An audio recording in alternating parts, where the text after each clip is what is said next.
And now we're on the second episode with respect to olive oil. So we're increasing our knowledge with experts. And the one we're going to talk today is the Italian olive oil. I'm back with Carl and I'm back with Jonathan.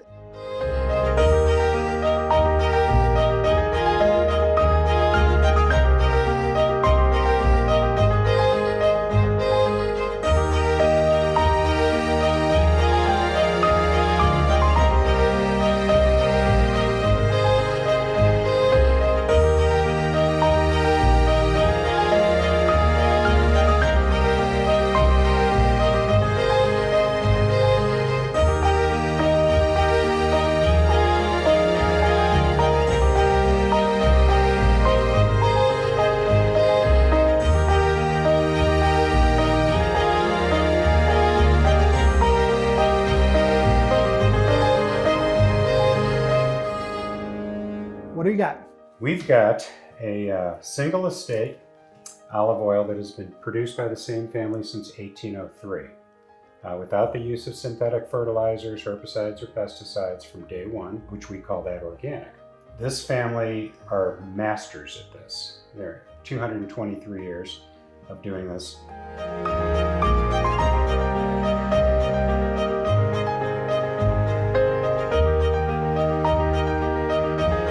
They press these olives that they grow there on a twin granite stone wheel machine. It used to be pulled with horses and then donkeys, and they hooked it up to electricity about 100 years ago. These olives, I mean, we have witnessed it several times, been there during the harvest, where they pick them, wash them, and press them like that. Critically important. For top-level olive oil, the olives can't sit around. Corporately, this happens all the time, because the olive pressing mills get overloaded, kind of like a lumber mill. If you've ever gone by a large lumber mill or seen pictures from space, you'll see lumber stacked up over hundreds of acres because the mills can't handle it as quick as it's coming in. This is very similar with commercial olive oil factories. Single estate, one family, pressed immediately after picking, stored properly in the basement of that property in 3.5 foot thick walls. This is what connoisseurs look for. They're in what area of Italy? They're in Florence, Italy. People come up to me all the time and offer me different olive oils, different connections. Yeah, This happens all the time. I've seen that.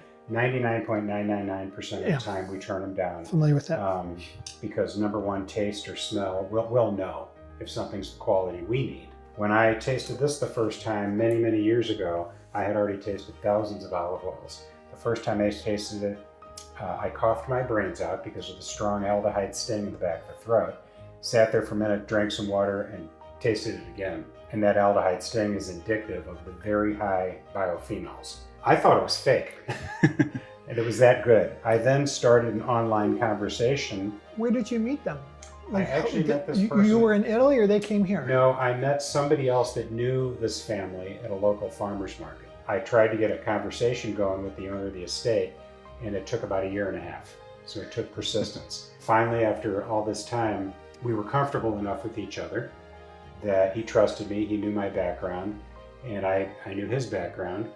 And so finally I made a trip over there to visit the farm. How long have you sold the Greek olive oil? Greek, 20 years. How long have you sold, and it's called True Tuscan? How long have you sold the True Tuscan olive oil? I think we've had how long have we had that, Johnny? 12 years, 14 years, something like that? I want to say 10 to 12. 10 to 12. Okay. 10 to 12 years. And I have never been to Italy. Florence is in the Tuscany area?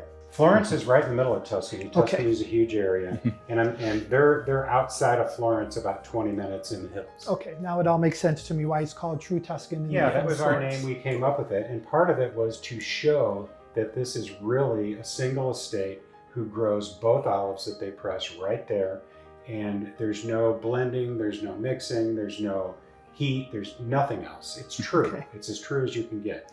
The incredible thing about this olive oil is it's made up of the Frontoio and Moriallo olives.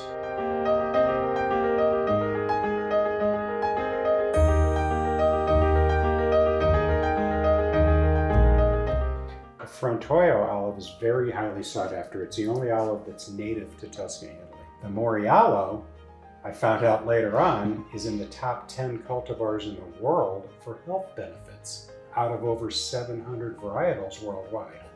So my question from day one was, how did these folks know this in 1803 to plant these Yeah, two. right. The answer, after thinking about it a little bit, was trial and error for hundreds of years. Yeah. If you got hurt back then or you had an ailment, you used foods as medicine, something we need to get back to today in this country. Anyhow, so we started a relationship. When I talked to the owner of the estate the first time, he said, get the real thing in people's mouths. Get it in their bodies. They'll feel it. They'll know it. And he was absolutely right.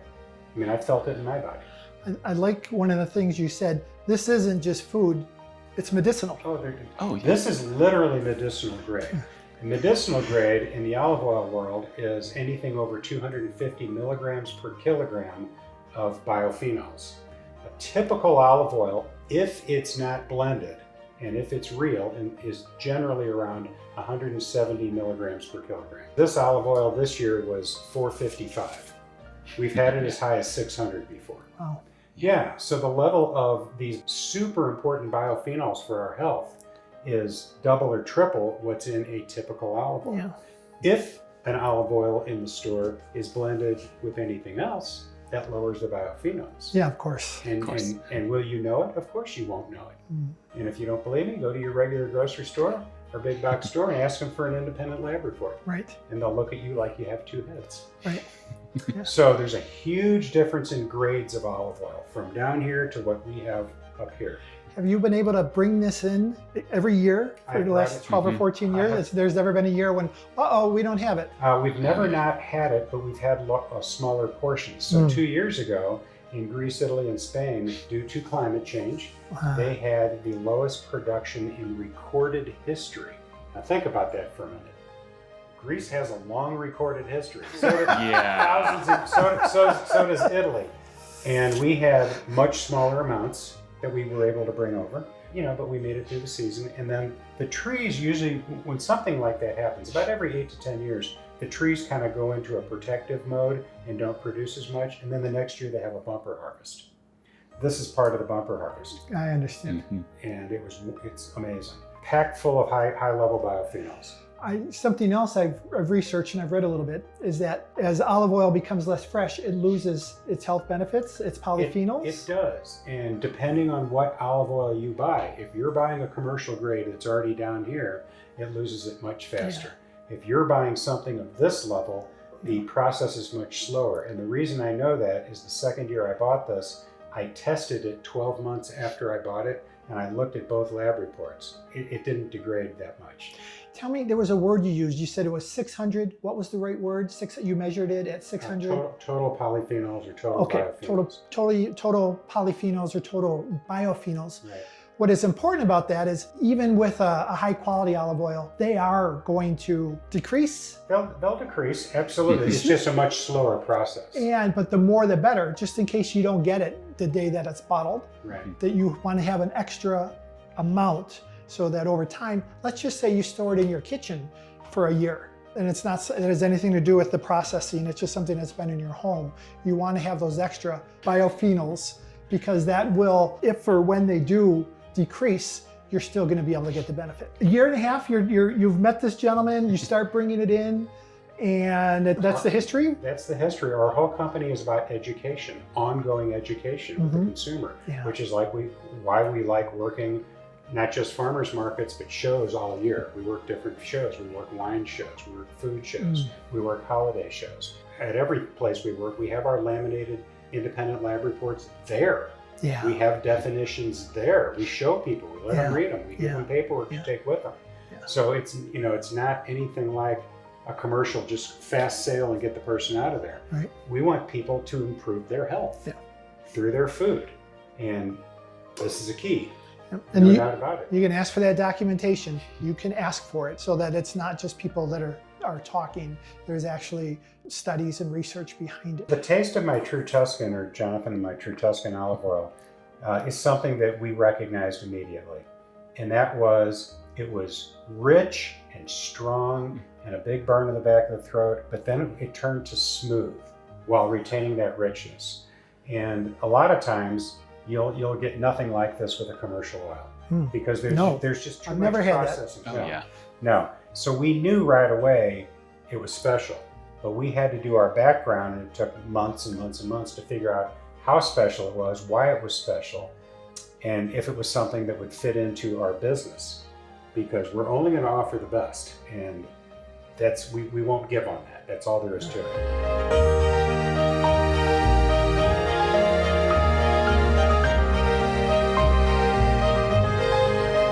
Now, the taste of this, rich, smooth, strong, and it just kind of like takes over your taste buds, and then it really does give a really nice burn in the back of your throat, and then that lasts for about 45 seconds with most people. Then it turns back to the rich and smooth. And I knew right away that was something very special. How would you use it then?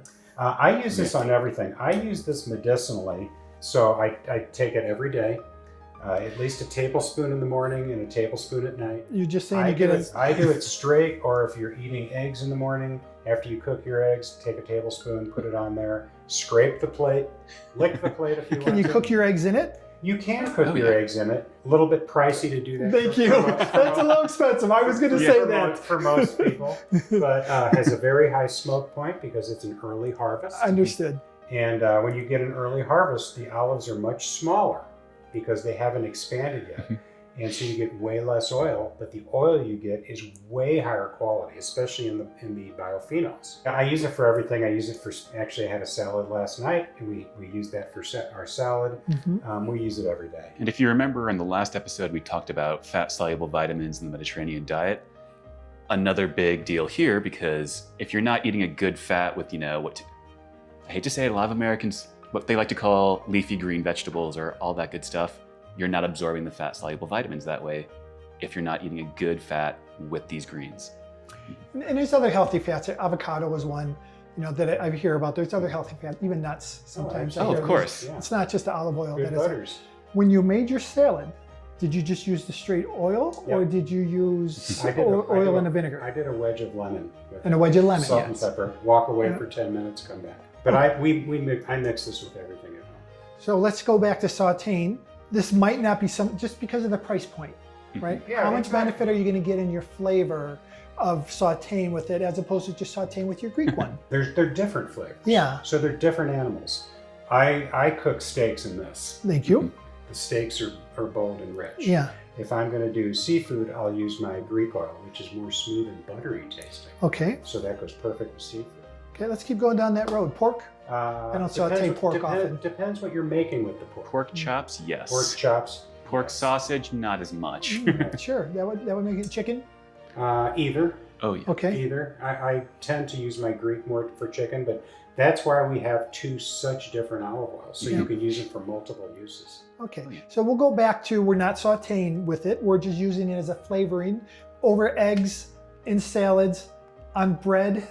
Over root vegetables, you can't forget that either. Over root vegetables, Yeah. or Yes. even sometimes over what I want to say the carbs. Like let's say you're having a quinoa or a brown rice. Quinoa, brown rice, lentils. I drizzle that over split pea soup. It just changes the flavor of everything you use with it. So you actually are putting it on the soups, Yeah, for top of instance. the Oh, soup. yeah. Yeah. Absolutely. Yeah. Key lime pies. I put it on everything. So I don't feel like that's common in America. It's Where not- did you learn to do it's that? not common in America. I cook. I like good food. I cook too, and I don't do I that. have a mother that cooked. If you're going to put croutons over your soup, why would you not just use olive oil? It's a similar concept. Yeah. You're putting something over the soup. I want the medicinal benefits in this guy in like a slow drip in my body. So I learned from people that live in Italy and Greece, they're getting the slow drip of these biophenols because if they're having a meal, most likely they're using olive oil. Really? Oh, absolutely. Breakfast, lunch, dinner, Absolutely. olive oils is Yes. a little bit of something. All the time. Early harvest again, so higher smoke point. Yep. Wonderful for high-level cooking. In high-level olive oils like this, the main biophenols in the olive oil work to reduce oxidative stress, so at the cellular level in your body. And oxidative stress leads to inflammation. We've known this for 70 years. Oxidative stress leads to inflammation, leads to disease. That's just how it works. And we're not scientists, but we can read. Really pure high-level olive oils reduce the oxidative stress at the cellular level, which reduces inflammation. It's pretty much of a straight line. We talked about medicinal olive oil in the EU, in the European Union. They grade olive oil as medicinal grade if it's 250 milligrams per kilogram of total biophenols or more.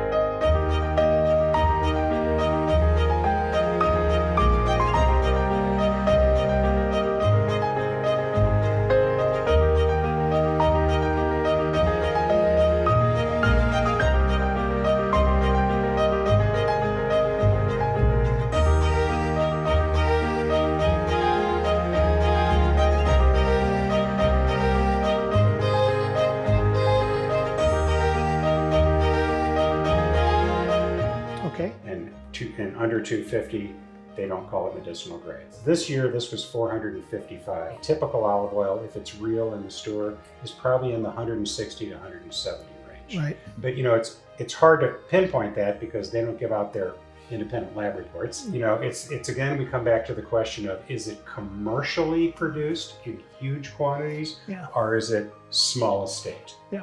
And it's like anything else. If you get commercially produced eggs, or you know, any food item, it's totally different than if you go to your backyard and get the eggs from your chickens. It's the product, but it's also the production of the product. Absolutely. And the handling, even the shipping.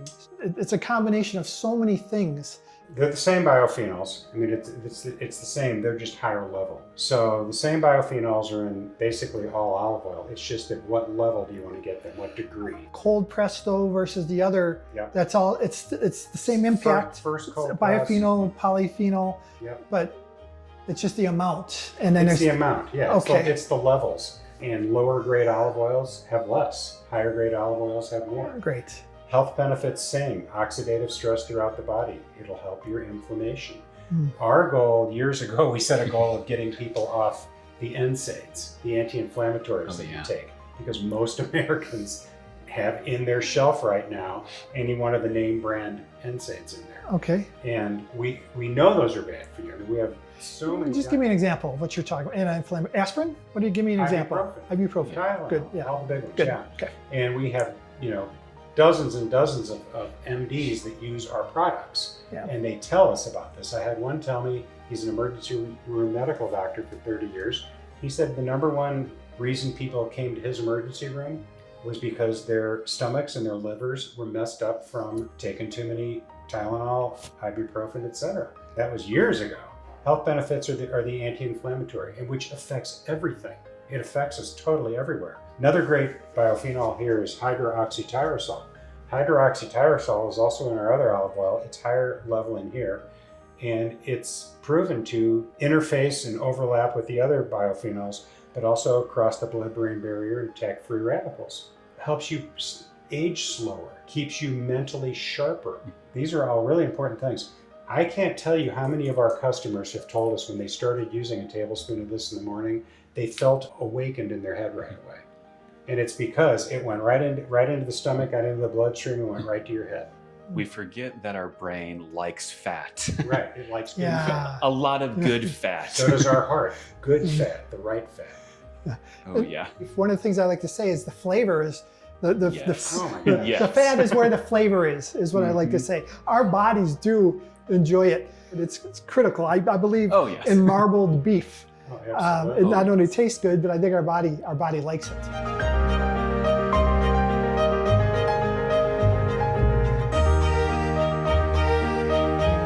I mean, better skin, better hair.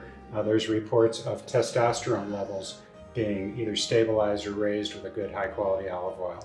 Most of our customers tell us within a couple weeks, I feel different, my skin feels different, my hair feels different. And it's because you're getting the oil inside your body.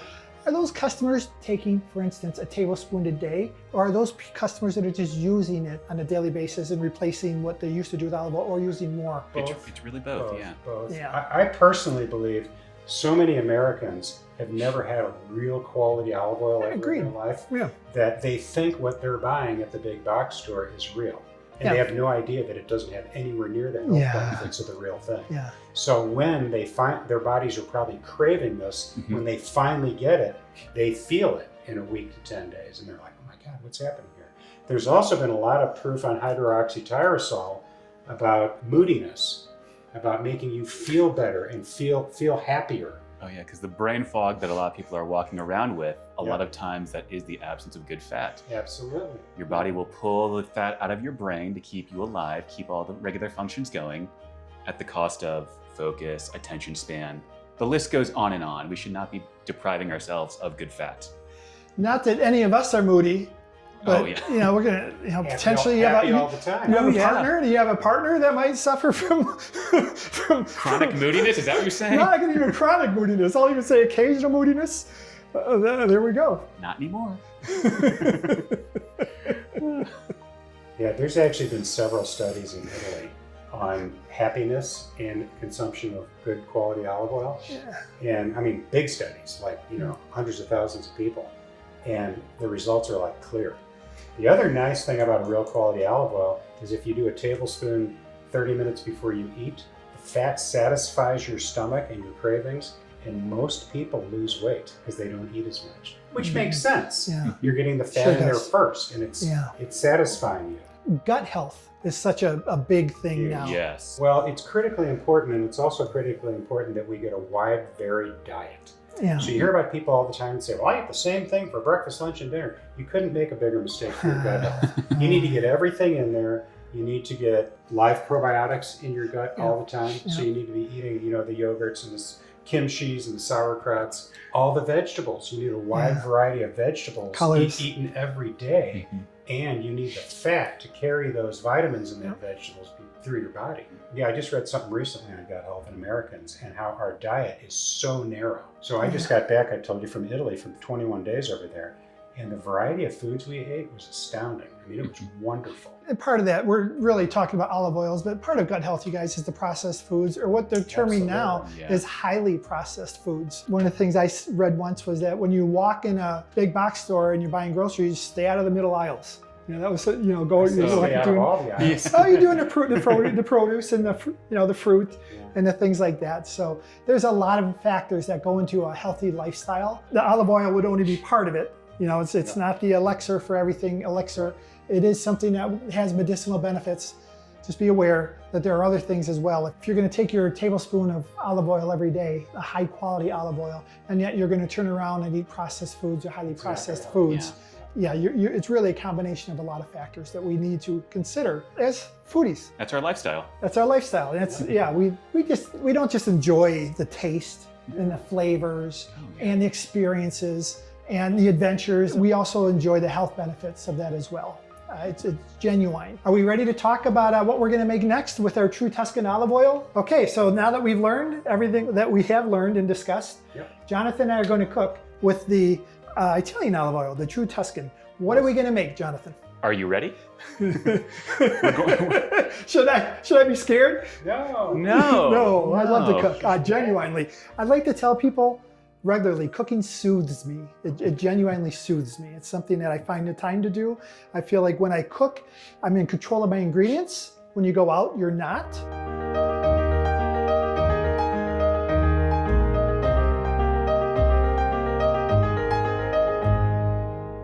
Welcome back.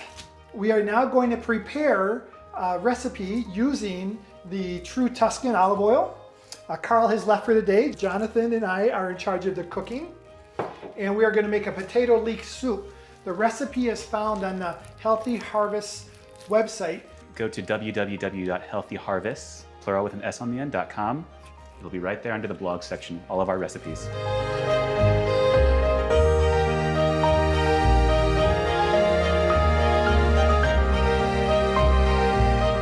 I asked Jonathan to pull down a couple recipes he thought made the most sense.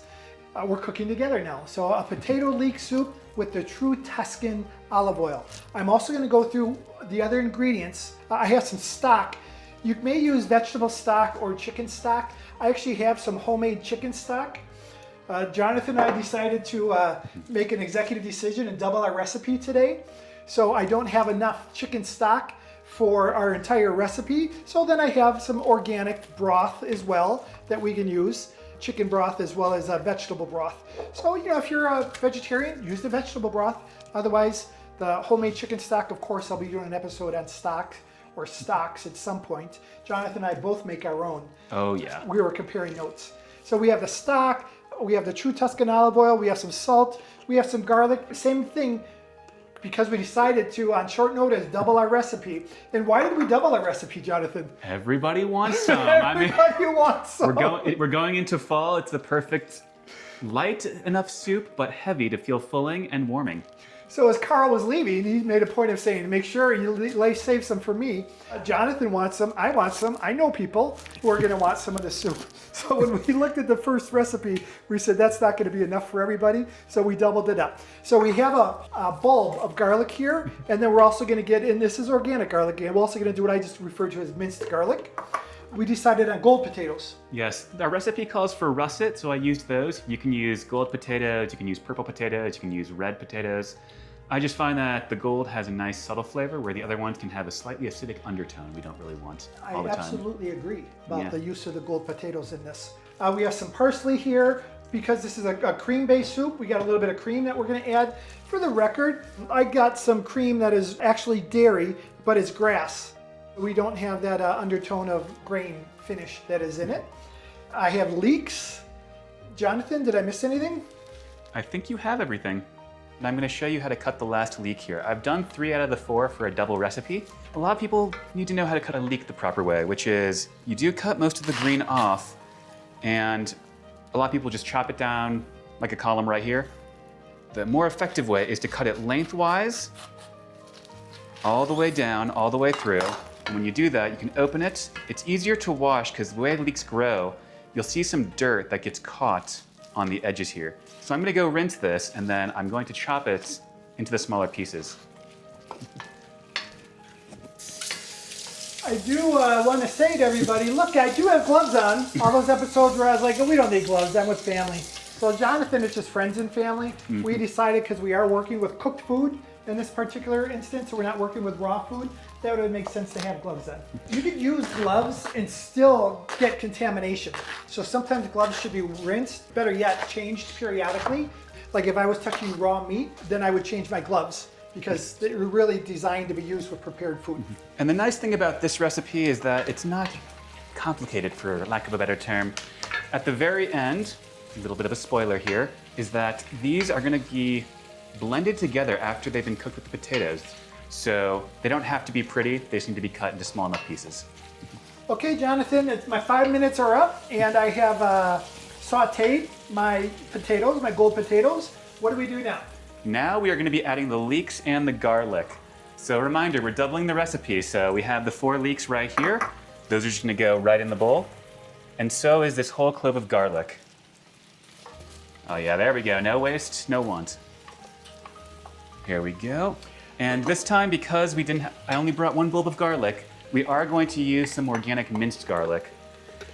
And while this can typically be a little bit stronger than just chopping it from the bulb, so here I'm just going to add an extra couple of heaping teaspoons for the whole pot. And then that is going to cook until the garlic and the leeks are a little bit softer, getting to that almost see-through state that we do for onions and carrots. And I just want to say for the record that this Dutch oven that I'm using was a Christmas present from my son Tyler, who's in Chicago. He's the one that made the kielbasa with me. Thanks for the Dutch oven, Tyler. Look what I'm doing with it.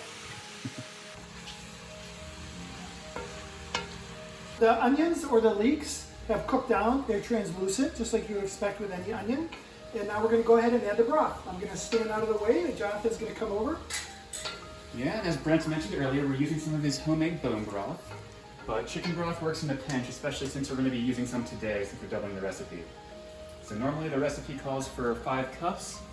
That's 3 of 10 though, since it's doubled. Since normally it calls for 5 cups, we're making 10. Doubling the recipe, so it's going to be 10 cups. And as Jonathan said, the first 3 cups were was a homemade chicken stock. And the remaining is going to be 4 cups of organic chicken broth, and then another 3 cups of vegetable broth. I would have preferred all chicken broth. However, we adapt. We adapt. It's going to still taste wonderful. It smells great. I know you guys can't smell it, but know that wafting. There's a wonderful aroma wafting through my kitchen right now. After we put the chicken broth in, Jonathan, then what do we do?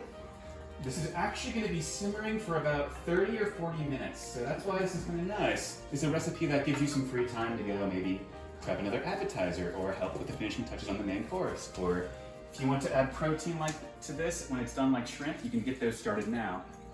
So that was 2 of the 3. This will be the last cup of broth we need. And then just don't touch and stir occasionally for 30 to 40 minutes. I use a lot of broth, so the fact that I have a cup of vegetable broth, we'll just put it in my refrigerator and I'll use it up next time I make quinoa or wild rice or anything. I go through broth on a pretty consistent basis. Okay, Jonathan, I'm going to cover it and I'm going to set the timer for 40 minutes, okay? And we'll revisit it then. Definitely needs the full 40 with the doubling of the batch. Oh Yes. yeah. Now we're on to the final part. After the soup has been simmering for the last, well, it was a little bit longer than 40 minutes because we doubled the recipe, probably for the last 50 minutes. Now is the final part where you actually scoop parts of the soup into an immersion blender or just a regular blender, and we're going to pulse it until it's smooth. This is why I said at the beginning, you know, the cut of the potato and leeks is not too important because it's all going to get blended together anyway. And you might think you would add the cream now. You actually add the cream after everything has been blended. Brent, I'm going to have you start scooping into this to however you feel comfortable, however much is in there. Just make sure to get liquid and some of those good chunks of potato and leek. Promise to get both, absolutely. Yes. And while you can eat the soup right now in the big chunks, it's really something is to be said about texture here when you blend them together. There we go. Now let's start pulsing that much. Okay. Maybe with a little more broth. So we're just gonna pulse, guys. If you keep it on too long, you don't want to turn it into a slurry. Because personally, again, this is personal preference. So I like mine a little bit chunkier. Brent might like his a little bit smoother. There we go. Just keep doing that.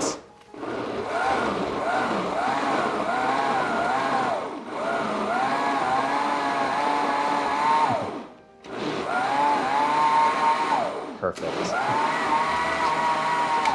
Oh, I'm trying different settings, everybody. Don't be alarmed.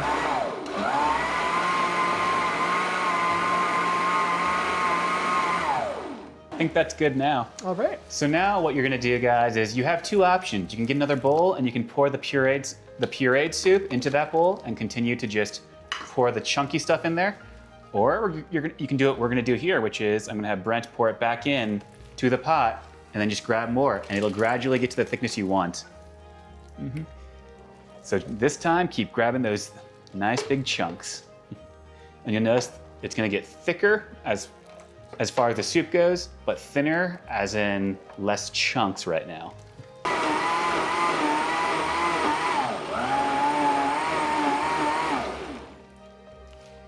Oh, that looks perfect. All right. Time for the final steps. All right. Oh, I took my gloves off a second early. That's okay, I still got mine on. So now what we're gonna do here is we'll pour the last of the soup back into the pot, and now is the time when you add your milk or plant-based milk to add that extra sense of richness. And you can see as I'm pouring, still kind of chunky, but way thicker. And you know, we don't exactly associate potatoes and leeks with being really rich foods. They have more mild flavors. That's why adding, again, the milk here adds that richness that it so lacks. The olive oil also gives it a real level of extra character, extra richness.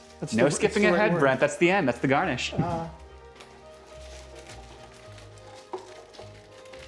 There we go. Looks fantastic. Boy, does it. Okay, I'm gonna get a couple bowls out, and we have a loaf of bread. I bought a whole loaf of sourdough bread, and then we're gonna see how it turned out. Oh yes, and as I'm pouring this, I do, oh, there's a chunk of potato right there. Perfect. All right, that's the bonus chunk. There's only one. So this is my bowl then. All right.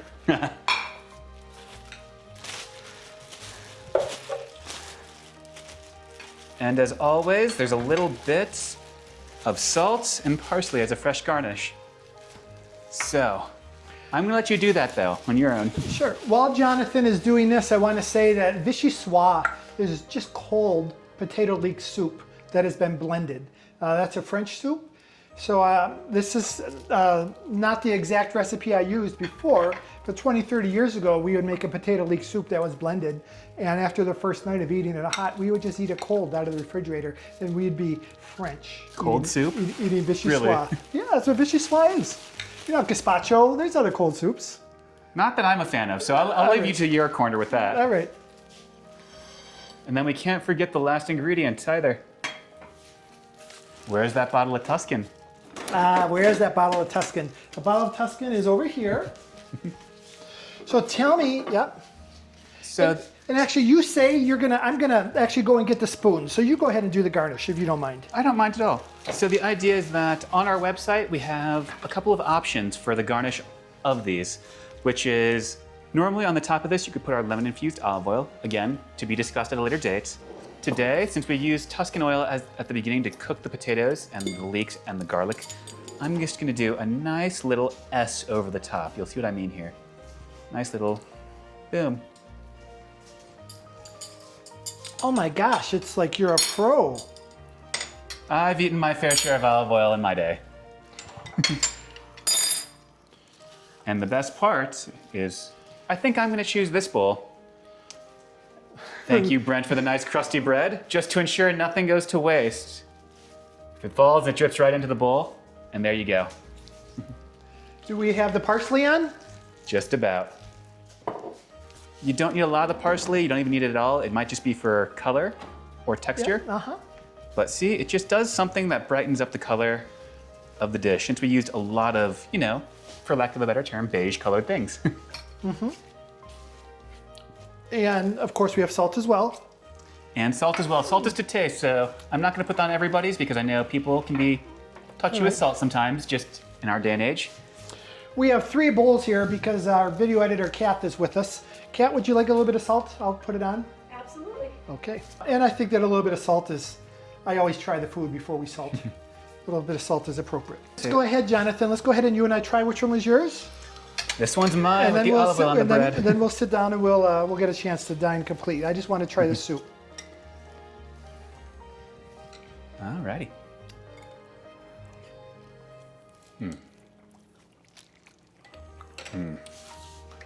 That is perfect. How good can potato leek soup be? This is as good as it gets. See, and now it's gonna be good, like you said, cold or If I warm choose. right now. If I choose. And look, we had enough for leftovers for everybody. Cheers.